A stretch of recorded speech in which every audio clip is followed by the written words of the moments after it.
So I met with maybe about 10 companies and kissed a lot of frogs, and most of them just didn't get what I was trying to build. Most of the companies I met were they were more interested in securing revenue, consulting revenue for that month, until I met Cathal, who is now the CTO of SnapFix. And literally, I started explaining to him what I wanted to build. He nearly took the sentence out of my mouth and said, "You mean you want to do this, this, this, and this?" And I was like, "Yeah." And then he kept going with, "You know how far this thing can go." Hi, my name is Paul McCarthy. I'm the founder and CEO of SnapFix.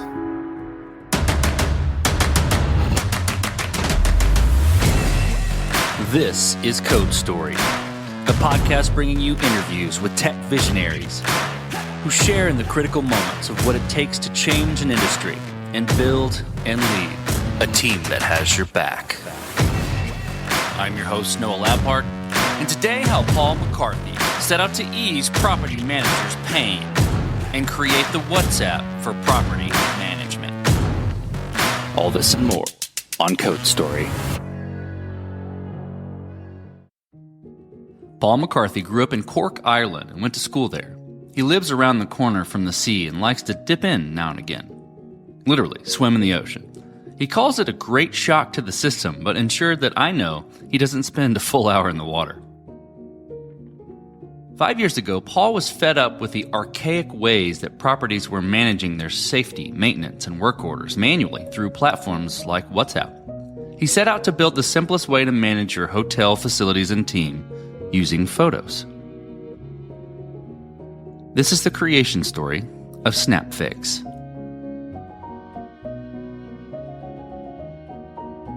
I set myself a mission about 5 years ago to build the simplest maintenance platform in the world for all buildings, all infrastructure, and all equipment. I was solving my own problem, so I've got 25 years in computer software development, and in parallel with that, Noah, I've always been managing both commercial and residential buildings as part of a family business, and I got really, really frustrated with how complex the systems were, and people were still using post-it notes, emails, texting me, leaving me voicemails, tapping me on the shoulder, and it was very, very difficult to manage all the requests that were coming in and then distributing them effectively and efficiently to my team or to contractors. The common denominator, of course, at that time was WhatsApp, which is a wonderful tool for chat, and everyone was communicating really, really effectively using photos. And I designed a solution using all of the principles of WhatsApp, so everything that people love, the photos, the messaging, sharing information, but I've overlaid it with a red, yellow, green traffic light system, so that red means something needs to get done, yellow it's in progress, green completed, and it's keeping that level of simplicity has helped our customers really enjoy using it. So if you can imagine yourself in a building and you're managing a building, all of the people within that building are walking around with smartphones, and all of them now, just by simply taking a photo, can contribute to the well-being of that building. Let's dive into the MVP then, so that first product you built. How long did it take you to build? And what sort of tools did you use to bring it to life? Like with anything, you want to find a really good software development company to develop your MVP and your prototype. So I met with maybe about 10 companies and kissed a lot of frogs, and most of them just didn't get what I was trying to build, which was a global platform with real-time synchronization of photos and data between Android, iOS, and web. Most of the companies I met were they were more interested in securing revenue, consulting revenue for that month, until I met Cathal, who is now the CTO of SnapFix. And literally, I started explaining to him what I wanted to build. He nearly took the sentence out of my mouth and said, "You mean you want to do this, this, this, and this?" And I was like, "Yeah." And then he kept going with, "You know how far this thing can go?" And choosing the right person on day one to build your prototype is really, really important. That was the best meeting ever. Cathal came into SnapFix and brought a bunch of his team into SnapFix, so it helped us hit the ground running from day one. In answer to your question about the MVP itself, I designed what I thought was the simplest solution for managing properties. And then I really looked at it again and I cut the scope in half.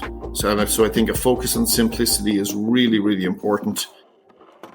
I did a lot of study around how Steve Jobs and Johnny Ive designed the iPod and the iPhone and everything like that. And it was around having a ruthless focus around eliminating everything that's not absolutely necessary. And that's kind of worth repeating. It's a ruthless focus of eliminating everything that's not absolutely necessary. When you get that into your head, you eliminate a lot of features that people don't really need. So with any, MVP, you've got to go through that process of elimination, right? And it sounds like you really focused on that in an intense way. Tell me about, how you went through that process. What did you accept? What did you take out? How did you make those decisions? And tell me how you coped with those decisions. I was fortunate to know a lot of people in the property sector, in the real estate sector. And I initially started with literally a PowerPoint presentation, even before I met with Cathal. And I started showing it to people and they were saying, you know what, there's too many things there. I don't need that. I'm extremely busy. I just need to take a photo and keep it just super simple. So then Cathal developed a prototype, but before he did, he developed a statement of work, which ended up being about a 50-page document. So we had screen mock-ups and how one screen would transition to the next and what were the business rules underneath each of those. So we put a huge amount of effort into design before ever writing a line of code. This episode is sponsored by Vanta. You're a startup founder. Finding product market fit is probably your number one priority. But to land bigger customers, you also need security compliance. And obtaining your SOC 2 or ISO 27001 certification can open those big doors. But they take time and energy pulling you away from building and shipping. And that's where Vanta comes in. Vanta is the all-in-one compliance solution helping startups like yours get audit ready and build a strong security foundation quickly and painlessly. How, you ask? Vanta automates the manual security tasks that slow you down, helping you streamline your audit. And the platform connects you with trusted VCSOs to build your program, auditors to get you through audits quickly, and a marketplace for essentials like pen testing. Join over 8,000 companies, including many Y Combinator and Techstars startups who trust Vanta. Simplify compliance and get $1,000 off at vanta.com/codestory. That's vanta.com/codestory. This episode is sponsored by Kinsta. Between juggling client meetings, managing your website, and keeping up with everyday tasks, who has the time to stress out about website security? Well, with Kinsta, the technical stuff is taken care of, so you can focus on what you do best. Kinsta provides managed hosting for WordPress, offering lightning-fast load times, top-tier security, and unmatched human-only customer support. Whether you're a business owner, web developer, or running a digital agency, Kinsta makes managing your website easy and efficient. Kinsta provides enterprise-grade security, being one of the few hosting providers for WordPress with SOC 2 and other certifications, guaranteeing the highest level of security for your website. Thanks to their unlimited free expert-led migrations, Kinsta ensures a smooth transition for you from other hosting providers. Customers have reported 200% faster load times post-migration to their platform. What I find cool about Kinsta is their fast and reliable customer service and premium features that are included at no extra cost. Ready to experience Kinsta's hosting for yourself? Get your first month free when you sign up at kinsta.com today. That's KINSTA.com. Fast forward a little bit. You've got your MVP done. It's working. You're getting some traction. How did you progress the product from there and mature it? And I think to wrap that in a box a little bit, what I'm looking for is how you built your roadmap, how you went about deciding, okay, this is the next most important thing for you and the team to build. My recommendation to all startups is listen to your customers.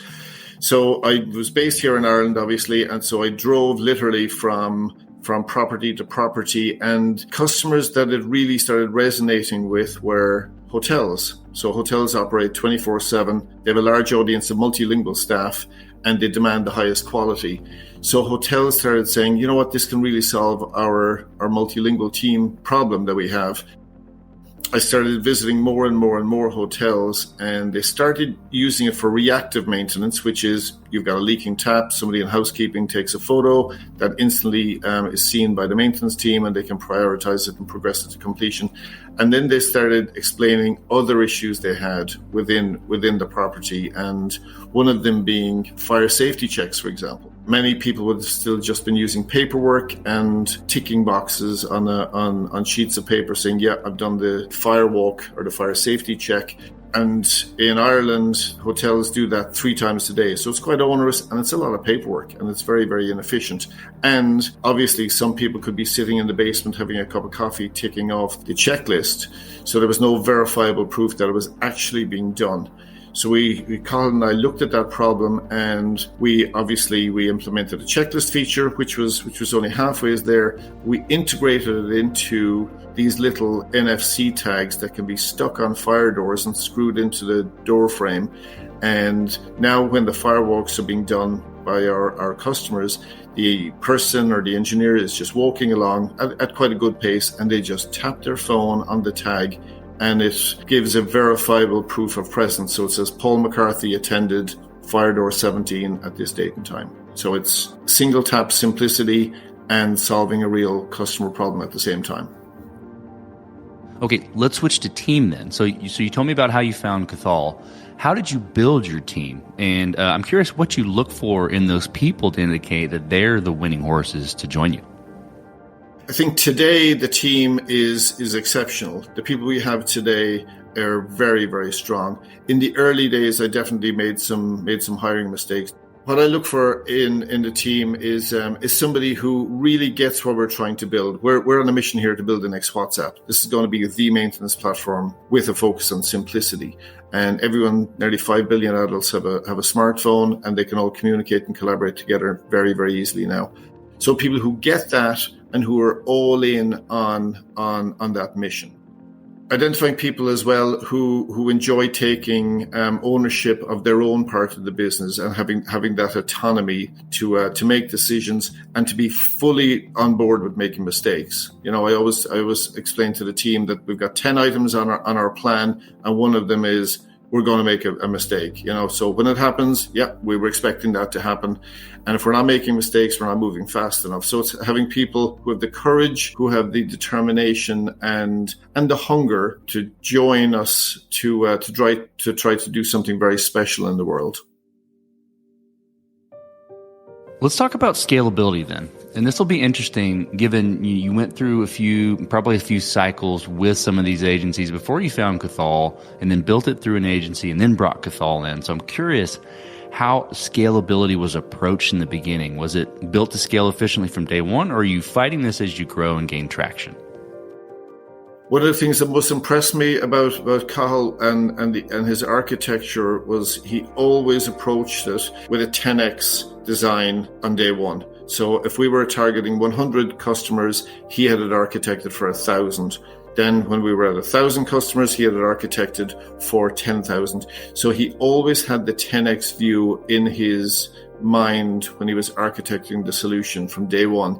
It cost us a little bit more, let's say, on AWS services and bills every month, but just having the mindset to build a global system from day one, and always be pushing to promote scale with everything you do was really important. So as you step out on the balcony, you look across all that you've built, what are you most proud of? I think I'm most proud of the simplicity. Some of the most emotional feedback we get from some of our customer users are people who may not speak English as a first language, and they say, listen, thank you for this. For the very first time in my career, I can communicate and collaborate with my maintenance and management teams just super effectively, and it just has eliminated a lot of stress from my life. So I think that's really, really important. We're keen to use technology to make people's lives better. And when we hear that kind of emotional feedback, we're absolutely thrilled. Let's flip the script a little bit, Paul. Tell me about a mistake you made and how you and your team responded to it. We started off in September 2019, and 6 months later, COVID hit. So on day one, we were very, very focused on hotels. We went all in on hotels. And of course, hotels were greatly impacted on March 2020. Certainly don't regret that decision one bit, because focusing on a niche is really, really important. We went really broad at that point, and we were talking to people, in Australia, New Zealand, Africa. We were talking to people, Canada, Alaska, everywhere. I think on mature reflection, that was a little bit of a mistake because it was exhausting. I was doing demos at 12 midnight, 1 a.m., back up again at doing another demo at 5 a.m., this kind of stuff. So I think we probably stretched ourselves a little bit too thin at that point. And I would have probably, on reflection, maintained more of a focus. There's plenty market in Europe and there's plenty market in the US, and you don't have to go unbelievably wide too early. Today, we're back down, focusing really, really hard again.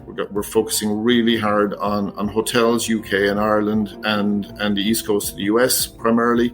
And it's a more comfortable focus when you recognize that the total addressable market is enormous just in those areas, and just keep your focus on those. So what does the future look like for SnapFix, the product, and for your team? The future is really exciting. On the product side of it, we have recently designed the simplest asset management module to add to SnapFix. So our customers have been saying, listen, thanks a million. We're now managing our wonderful buildings, both reactive and planned maintenance. And you know what? We've got a lot of valuable equipment within our building, and we'd love a super simple way to manage that. We're taking a different approach to building an asset register. Normally people start with big long lists and attributes and all the rest of it. In SnapFix, you'll build up your asset register by taking out your camera and taking a photograph of it, and then adding the attributes, and then adding the documents and things like that. So you build it up kind of organically, and you don't have to hire somebody to manage your asset register. It's super simple and super intuitive. The opportunity ahead of us is enormous. We're starting to talk to companies, strategic partners who have massive numbers of properties, and that's really exciting now to be moving into that phase. We're impressing a lot of people with our obsession with simplicity, and I'll always say we're never simple enough. And I joke with everybody that I had black hair when I started this a couple of years ago, and my hair is very, very grey now. Simplicity is really hard, but we're on a mission to out-simplify everybody else. And we've met some people who really like that focus, and it's also a multi-decade focus. Some of the greatest companies in the world, Apple, Google, and all the rest of it, they became really, really insane companies after about 15 years. Taking a long-term view is core to SnapFix as well. So let's switch to you, Paul. Who influences the way that you work? Name a person or many persons or something you look up to, and why. In the early days, I did a lot of research around Steve Jobs and Johnny Ive on just the design of a product side of things. Today, I would be a big fan of Paul Graham in Y Combinator, because there's somebody who has invested in about 2,000 plus startups, and he has seen every single pitfall across a large volume of startups. So the learnings from reading his papers and reading his notes and blogs has been enormous. So I'd be a big fan of that, because it just reminds you of all the plates you got to spin all the time, and finding the right co-founder is just up there. And I'm blessed to have met Cathal on day one. So that's just a massive thing, and it's a massive failure point for startups. And I would encourage anybody to read everything you can from Paul Graham, because it's a well-worn path of startup experience and loads of learnings there.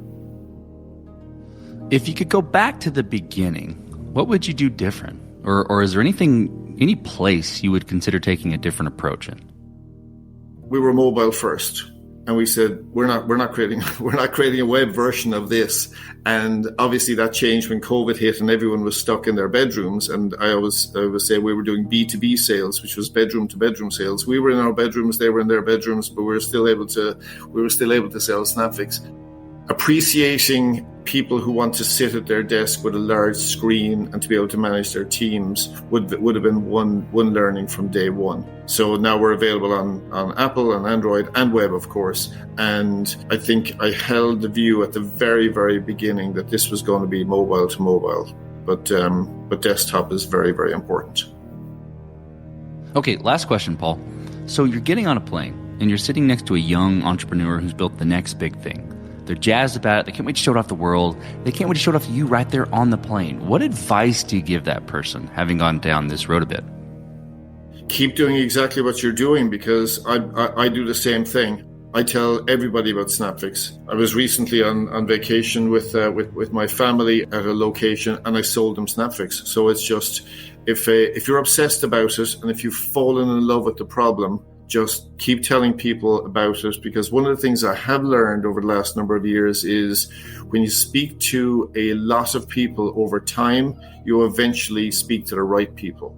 And that goes for raising investment or identifying customers, and tell the world you as the founder are the best marketeer for your product. Absolutely. That's great advice. Well, Paul, thank you for being on the show today, and thank you for telling the creation story of SnapFix. Thank you very much, Noah. I really, really enjoyed this conversation, and I look forward to keeping in touch. And this concludes another chapter of Code Story. Code Story is hosted and produced by Noah Labhart. Be sure to subscribe on Apple Podcasts, Spotify, or the podcasting app of your choice. And when you get a chance, leave us a review. Both things help us out tremendously. And thanks again for listening.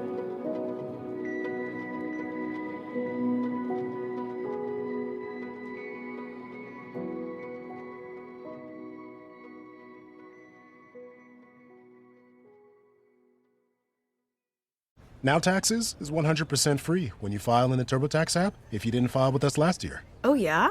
Yeah, just do your own taxes in the app by 2/18. What if I have lots of forms? All good, all 100% free. What if I had 3 jobs? Still 100% free. What if I once saw Bigfoot? That has nothing to do with taxes, so still 100% free. Now that's what I'm talking about. Now this is taxes. See if you qualify in the TurboTax app. Excludes TurboTax Live, must start and file in app by 2/18.